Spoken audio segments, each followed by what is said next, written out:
Olá, o seu programa Classe dos Professores está começando, então pegue sua lição e venha com a gente.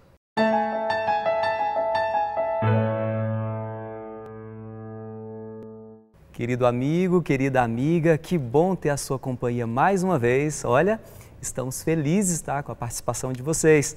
A gente tem lido os comentários, nós temos orado pelos pedidos e eu queria falar que você pode continuar fazendo isso. Coloque aqui embaixo os seus pedidos de oração, coloque também o seu comentário a respeito do tema que nós estudamos aqui e não esqueça de falar de onde você está nos assistindo, isso é importante. A gente vai ter uma noção aqui do alcance que esse material está tendo, ok? E não esqueça também de compartilhar essa mensagem com outras pessoas. Ah, tem um detalhe. Faz agora aí uma selfie, vira para a televisão, para o computador, faz uma selfie aí mostrando que você está assistindo o programa e aí você vai lá no Instagram, posta e nos marque na sua rede social, Adventista Lago Sul, tá bom? Vai ser um prazer muito grande poder te conhecer melhor. Eu vou apresentar para você agora os nossos convidados. Eu tenho comigo aqui a Vanessa. A Vanessa ela é membro da Igreja da Asa Norte de Brasília. Ao lado dela tem a Cristiane, da Igreja Adventista do Lago Sul, e o pastor Davi Sabino, pastor da Igreja Adventista do Lago Sul. Prazer ter vocês aqui novamente. Viu? Vamos fazer uma oração?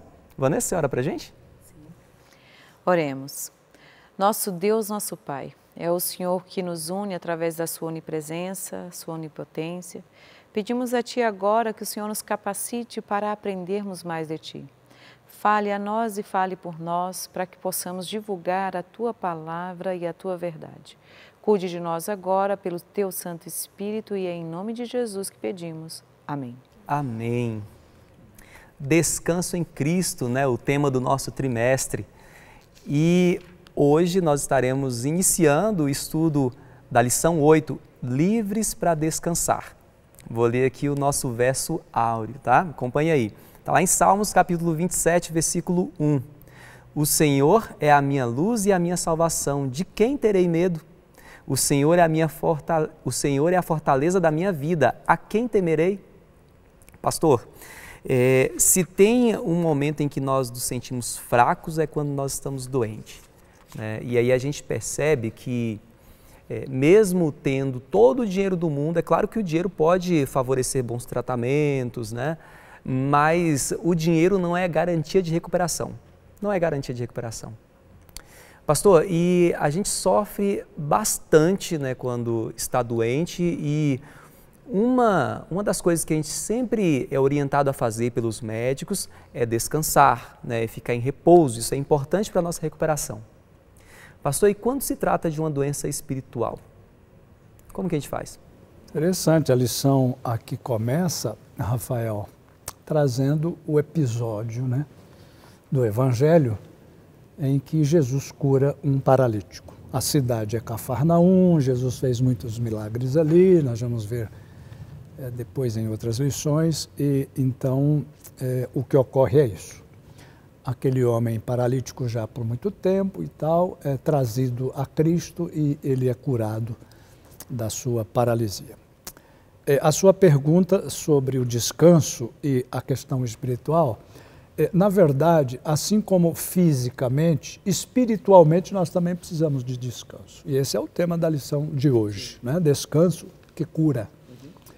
Aquele senhor, o Espírito de Profecia, nos salva na compreensão do que realmente ocorreu ali.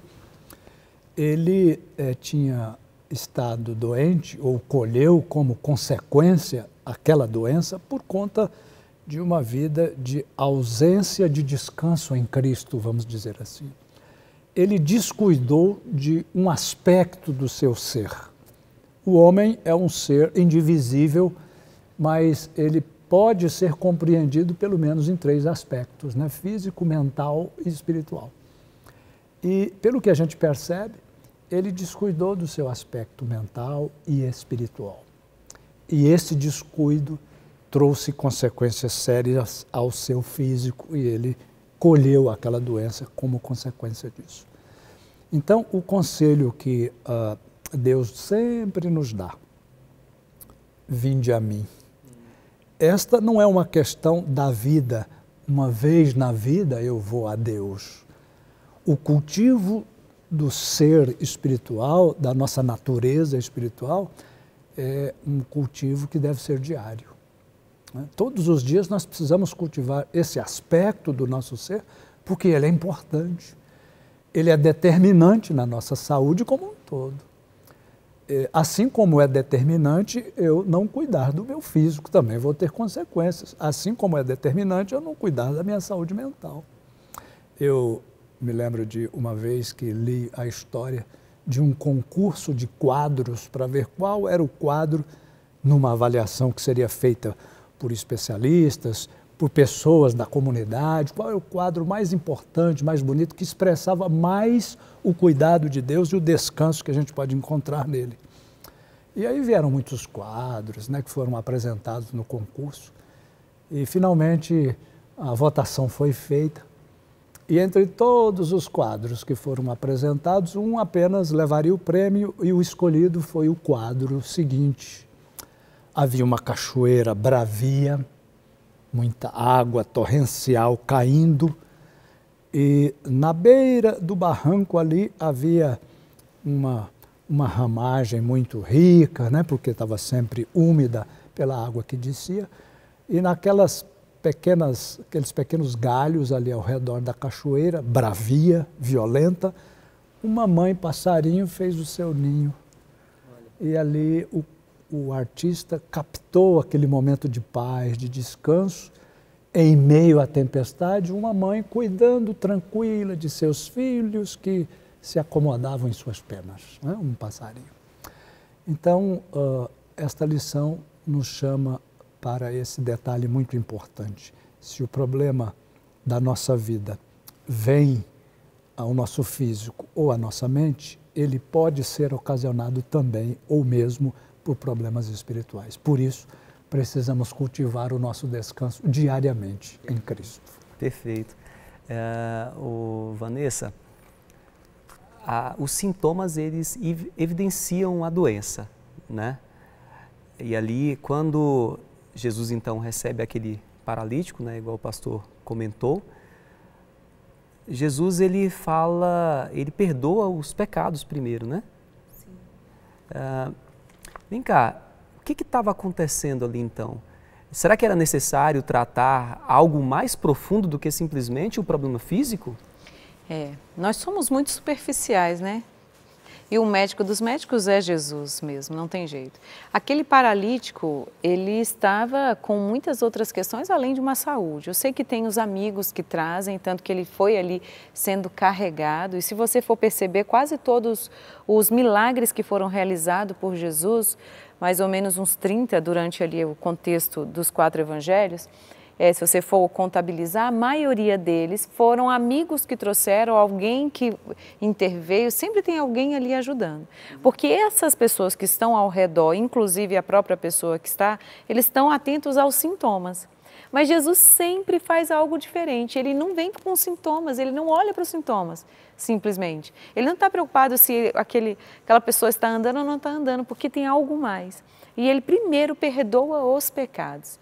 E aí lembro-me bem de uma frase que eu trabalho muito nos cursos que eu tenho trabalhado com as mães, que a culpa paralisa e a responsabilidade me leva à ação. Então, a culpa, a dor do meu erro, do meu passado, desse homem que estava ali, estava mais atormentando do que a própria paralisia. Sabia que existem pessoas que têm vários sintomas, sintomas horríveis, dores terríveis, mas estão super bem internamente, estão felizes, estão bem. E pessoas que não têm sintomas físicos, que por conta das suas mazelas, dos seus erros do passado, de suas culpas, vivem atormentados por doenças internas, que são muito mais sérias. Então, geralmente, nós tratamos os sintomas e não a origem da doença. Jesus vai direto na origem. E a origem de todas as nossas doenças, todas as enfermidades, todas as nossas lutas e aflições é o pecado. E é lógico que Deus, né, de alguma forma, perdoa o meu e o seu pecado para que a gente possa ser restaurado desses sintomas. E foi isso que Jesus fez com ele. Então, na verdade, o que Jesus faz, na verdade, é mostrar para ele que ele foi na origem da doença e não simplesmente no sintoma. Apesar de nós todos olharmos os sintomas. Sim. Jesus sempre vai além. Ele quer curar o problema desde a raiz, né? Exatamente. Cura perfeita, né? Verdade. Exatamente. Cristiane, eu fiquei impressionado com a informação de que são cerca de 300 milhões de pessoas afetadas por ano com o problema da depressão. É um número muito alto. E ainda hoje existem pessoas que acreditam que a depressão é falta de fé. O que a Bíblia diz sobre esse assunto, Cristiane? Olha, Rafael, é um número assustador, né? É muito grande o número. E ainda assim, sabemos que tem pessoas que encaram essa doença como uma doença, falta de fé, frescura. Só que a gente precisa colocar em mente que nós vivemos em um mundo imperfeito, né? Nós vivemos num mundo de pecado e estamos sujeitos às enfermidades, às doenças, e isso pode ser para mim, pode ser para você, ninguém está livre, né? E agora muitas vezes as pessoas colocam mesmo, não, a depressão é falta de fé, porque a nossa sociedade ela não está acostumada a lidar com doenças da mente. Nós estamos acostumados assim, quebrou um braço, leva para o médico. Tem um machucado, faz um curativo. Nós estamos acostumados com esse tipo de doença que a gente vê, o que é visível aos nossos olhos a gente acredita. A mente não está visível aos nossos olhos, né? Então a gente muitas vezes minimiza aquele problema e coloca como falta de fé. Mas se a gente olhar para a história ali de Elias era um homem de muita fé, Davi também, né, de muita fé. E Elias passou por uma situação, um esgotamento mental tão grande que ele fugiu, né, ele não deu conta daquela situação. E aí, nós podemos julgar então que Elias teve falta de fé? Será que teve falta de fé? E o mais interessante é a gente olhar nessa história como foi que Jesus lidou com o problema de Elias. Jesus não julgou Elias. Jesus não chegou para Elias e fez um sermão enorme dizendo, olha, você precisa ter mais fé, você precisa orar mais, você está fraco na fé. Jesus, em momento algum, ele fez isso. O que é que Jesus faz então? Naquele momento que Elias foge, Jesus prepara o quê? Um momento de descanso, comida, água. Ele então vai ali e supre a necessidade de Elias naquele momento, né? E a gente? Como é que a gente está fazendo? Nós olhamos para o nosso irmão e julgamos? Não, o nosso irmão está assim, mas ele não ora. Ele nem lê a Bíblia. E esquecemos que nós também podemos passar por esse problema, né? Então Jesus ele vai lá e ele oferece o que Elias está precisando naquele momento. Muitas vezes aquela pessoa que está ali passando por aquele esgotamento mental, ele não está precisando de ser julgado. Ele às vezes precisa do mínimo. Ele às vezes precisa somente que você o escute. Às vezes ele precisa que você ore por ele. Somente.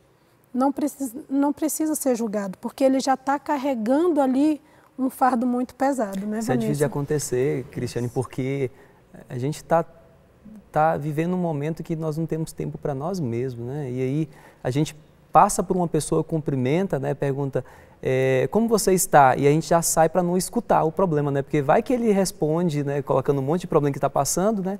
Então a gente já pergunta, como é que você está? E já vira as costas e sai, né? Exatamente. Para nem para escutar, para saber o que está passando. E quando a gente pergunta, a gente geralmente escuta estou bem. Porque geralmente ninguém fala eu estou mal. É muito difícil. Pelo menos comigo nunca aconteceu de, oi, tudo bem? Tudo bem. E a gente sai e vira as costas. Por dentro. Por dentro nós não sabemos como está o coração daquela pessoa. Exatamente. Os problemas que elas enfrentam, né?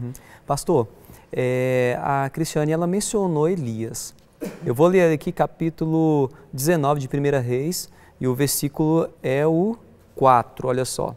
Ele mesmo, porém, se foi ao deserto, caminho de um dia, e veio e se assentou debaixo de um zimbro, e pediu para si a morte, e disse, basta, toma agora, ó Senhor, a minha alma, pois não sou melhor do que meus pais. E a gente sabe que, pouco antes disso aqui, Elias estava lá no monte, né? lutando com os profetas de Baal, aquela coisa toda, aquela atitude honrosa, valente de Elias. Pastor, o que estava acontecendo? O que passava na mente de Elias nesse momento? Interessante, né? Um homem da estatura espiritual de Elias, né? Pedindo a morte e tal. Então, a lição nessa parte da lição, a lição nos ajuda a olhar para um homem bom, um homem de fé, não é? Que foi Elias, vivendo uma profunda crise pessoal. Agora, embora Elias tenha tido muitos acertos, ali naquele momento em que ele desafiou os profetas de Baal, né, diante de toda a corte, o rei, a rainha, foi um dos momentos do Velho Testamento de maior grandeza, assim, de testemunho do poder de Deus. Fogo desceu do céu, jogou água ali, ele fez todo um preparativo, um negócio espetacular o que aconteceu ali. Pode cavar um rego aí em volta do altar, enche de água. Não, pode jogar mais água, que o fogo vai descer e vai consumir tudo, e de fato aconteceu. Foi um negócio fantástico. Agora, o que aconteceu para um homem com esse poder de relação com Deus viver aquele e esse momento agora, né? Tão perto. Tão próximo, né, no tempo e tudo mais. Está no texto que você terminou de ler, de 1 Reis, capítulo 19, 4. No finalzinho do texto, ele diz: eu não sou melhor que meus pais. A pressão que Elias estava sofrendo naquele momento era uma pressão muito grande. A corte, né, personalizada na pessoa da esposa do rei, especialmente, e os seus seguidores, aqueles que pensavam como ela, porque nós sabemos quem foi a esposa do rei. Ela era filha de um rei pagão, ela mesma era pagã, o pai dela era de um outro reino lá na região do Mediterrâneo e tudo mais, e ela exercia uma pressão sobre o rei e sobre o reino muito grande para paganizar o reino. Assim, por isso, Elias precisou daquela ação, né? Mas a pressão, ela não diminuía, embora ele tivesse feito tudo aquilo pelo poder de Deus, ele se sentia agora muito cansado daquela pressão que ele vinha sentindo, né? Homens bons, pressionados, cansados, podem ter pensamentos ruins, e Elias foi um deles, né? Homens bons fogem também. Moisés fugiu, Davi fugiu, se escondeu numa caverna, com medo de alguém, mas fugiu. Jonas fugiu, né? Pedro fugiu. Não, eu não conheço esse camarada não, e vazou, né? Caiu fora e tal. E Elias também. Elias, ele sentia-se culpado e se sentia assim, incapaz de continuar segurando aquela barra pesada, né? Mas aí é que vem o bonito do negócio. A lição diz que, mais uma vez, a Bíblia fala, aliás, Elias orou.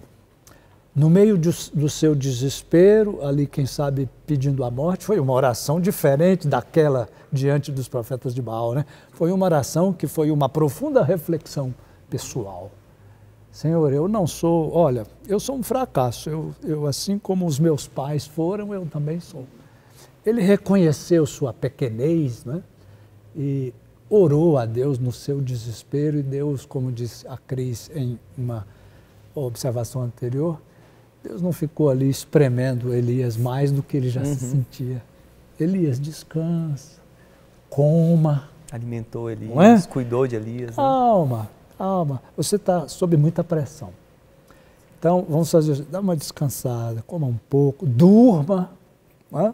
E aí depois nós continuamos a nossa jornada. Então, se você, na sua vida pessoal, né, nos seus relacionamentos, aí na sua casa, nós sofremos pressão. Imagina quanta pressão do trabalho, essa pandemia, tantos problemas, não é verdade?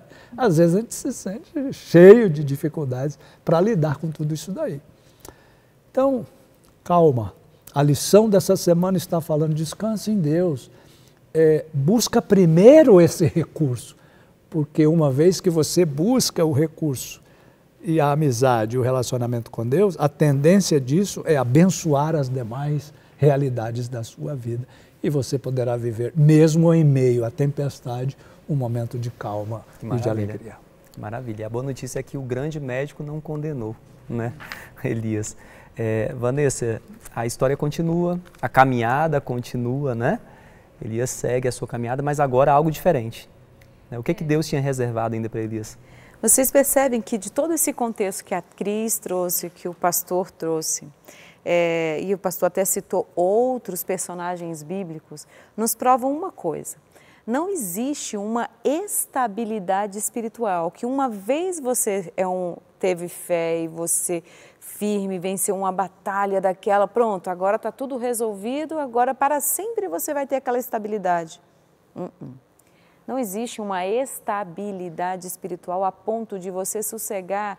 Não é o descansar, de estou nem aí, não vou fazer mais nada. Mas é o de descansar, de você saber que você precisa de Deus.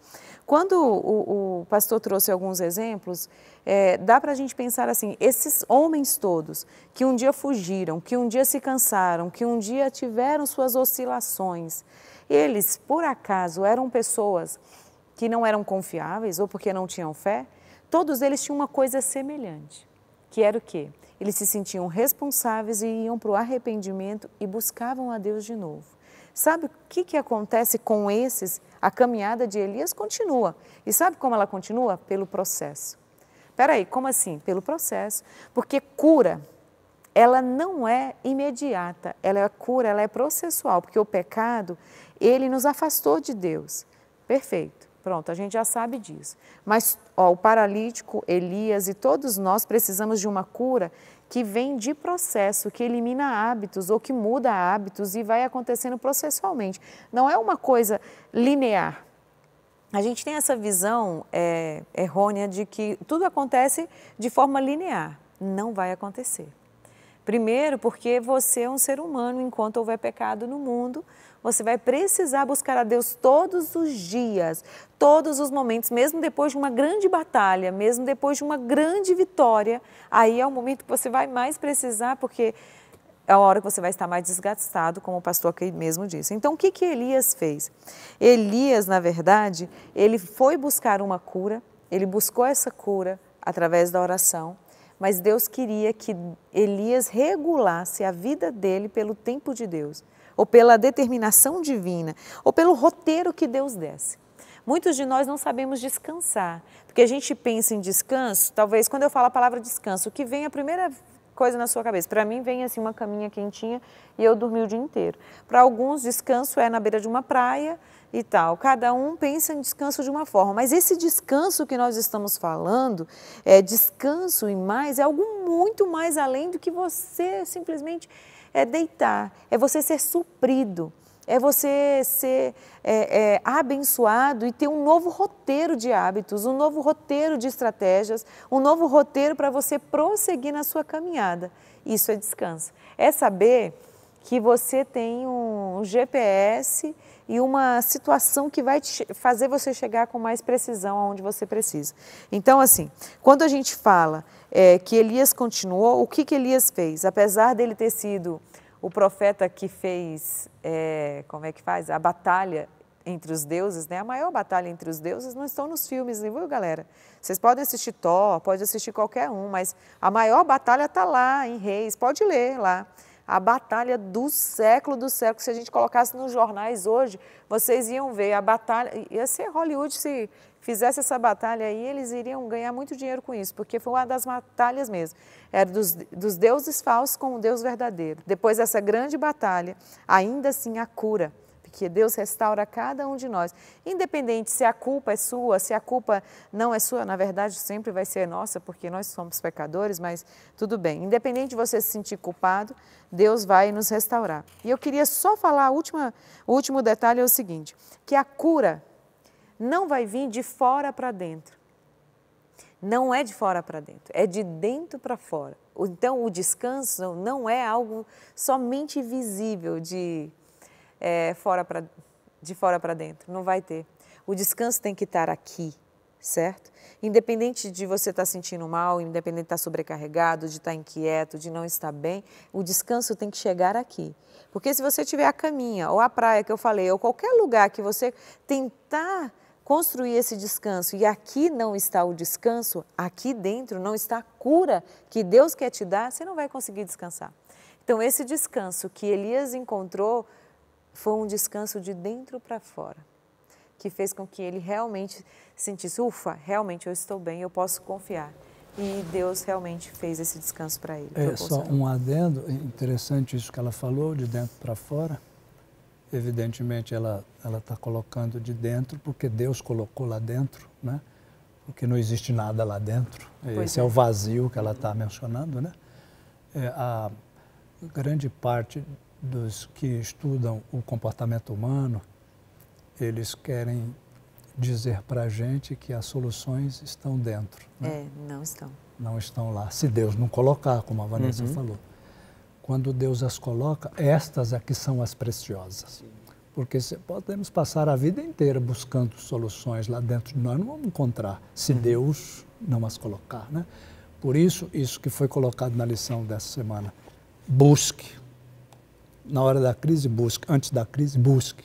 Coloque Deus dentro. Isso. Ele estando lá, você vai encontrar suas saídas, né? Ele é o antídoto, né, que a gente precisa. Cristiane, então a gente estudou nessa semana 2 histórias de cura, né? A primeira era a cura de uma doença com sintomas visíveis, a outra de uma doença que não tinha sintomas, né? Mas o importante é que nas 2 histórias houve cura, né? Isso é o que é importante. E agora eu queria que você fizesse o fechamento para a gente. Então, o que a gente precisa aprender de lição então dessas 2 histórias? Então, a primeira coisa de tudo que nós temos que aprender é que nós temos um Deus. Nós temos um Cristo que Ele está disposto a atender às nossas necessidades. E Ele conhece as nossas necessidades. Mais do que até eu mesmo, mais do que você mesmo, Deus sabe o que você precisa. Na primeira história, nós vemos o quê? Um paralítico.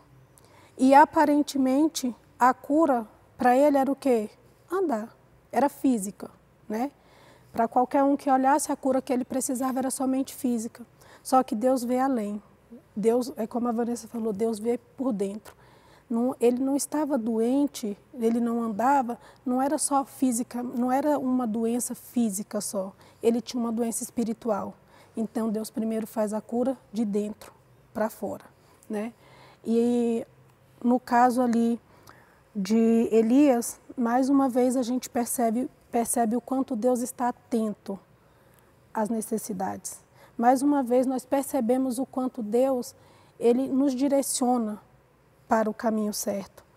Elias enfrentou uma grande batalha, era um homem de fé e passou por um esgotamento tremendo, né? E nas 2 situações, Deus atendeu cada um na sua particularidade. Então nós precisamos entender, a cura que o Rafael precisa não é a minha cura, não é a cura que a Vanessa precisa, a que o pastor precisa. Cada um, Deus atende na sua particularidade.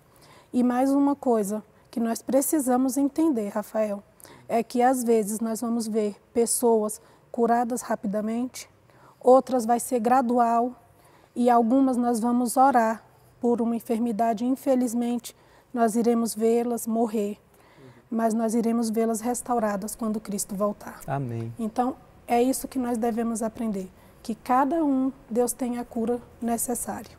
Maravilha. Então é isso.